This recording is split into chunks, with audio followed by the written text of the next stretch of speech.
Alors, petite vidéo rapide sur ce que vous devez savoir sur la projection d'un vecteur. L'objectif de la vidéo n'est pas de vous faire une démonstration des relations mathématiques, mais d'avoir un rapide parcours de ce que vous devez savoir en terminale. Alors tout d'abord, des rappels de trigonométrie. Il faut se rappeler que l'hypoténuse est le côté opposé à l'angle droit. Donc dans notre triangle ici, ABC rectangle en C, l'hypoténuse est représentée en violet. Je vous ai rappelé les formules du sinus, du cosinus et de la tangente, l'angle A étant l'angle BAC. Vous devez par ailleurs connaître le théorème de Pythagore qui dit que le carré de l'hypoténuse est égal à la somme du carré du côté adjacent et du carré du côté opposé. Qu'est-ce que c'est qu'un repère orthonormé? Alors, on utilise souvent en physique-chimie un repère orthonormé OX, Y, avec pour vecteur unitaire I selon l'axe OX et J selon l'axe OY. C'est un repère dont les axes sont perpendiculaires et dont l'unité est la même sur l'axe OX et sur l'axe OY.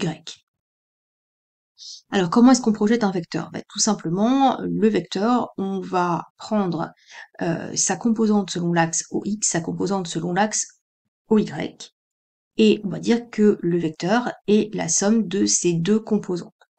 Donc, selon l'axe OX, j'ai représenté la composante du vecteur f en orange, et selon l'axe OY, j'ai représenté la composante du vecteur f en vert. De façon à bien retrouver les relations de trigonométrie dans le triangle, je les reproduis en haut à droite, l'hypoténuse étant la norme du vecteur f, et le côté donc opposé à l'angle alpha est reproduit en vert, le côté adjacent en orange. On retrouve aisément dans ce triangle les relations du cosinus et du sinus.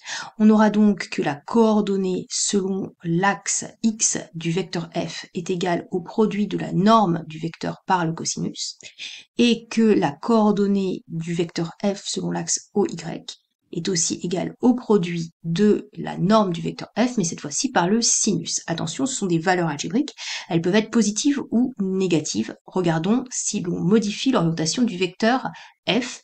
En effet, on voit bien que des signes moins apparaissent selon l'orientation dans le repère orthonormé OXY.